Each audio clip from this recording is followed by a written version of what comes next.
Françoise Laborde, vous qui connaissez bien les questions d'audiovisuel, pour avoir été sage. Mais moi, ce qui m'étonne, c'est qu'il soit étonné.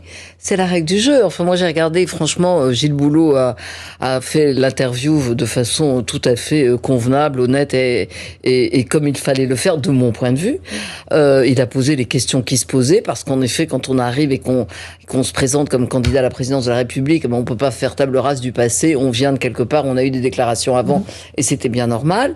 Moi, ce qui m'étonne, c'est que Éric Zemmour, c'est pas un débutant, c'est quelqu'un qui connaît les règles du jeu. On sait très bien que quand on va dans un journal de 20 heures, c'est pas une émission où on peut débattre pendant 2 heures. Donc déjà, on se renseigne avant le journal, où on demande à son entourage de se renseigner pour savoir combien de temps on a, si on peut parler pendant 10 ou 15 minutes. Ça change. On prépare 2 ou 3 punchlines, parce qu'on sait qu'on n'aura pas beaucoup de temps, et donc on a interviewé, vous comme moi, des centaines d'hommes politiques. Vous posez une question, ils répondent rapidement, et puis après ils passent à ce qu'ils veulent. Absolument. Voilà.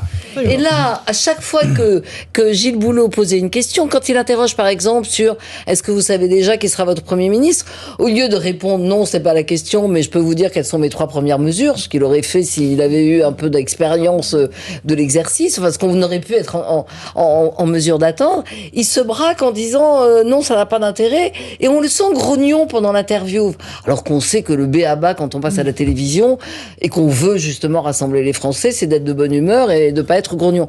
Donc moi j'ai été absolument surprise de cette façon de faire. C'est surréaction post-interview. Et puis après, voilà, dire ah mais quand même vous m'avez pas interrogé comme il fallait. Ça a un petit côté un peu puéril et un peu en dehors de la réalité, comme s'il découvrait ce qu'était un exercice qu'il devrait quand même connaître. Mais c'est vrai que ça n'est pas du débat. L'interview dans un journal de 20 heures, c'est pas comme un débat. Absolument. Et c'est très ramassé, très court. Et 10 minutes, c'est le tarif normal, je dirais, pour un Absolument. candidat. Absolument.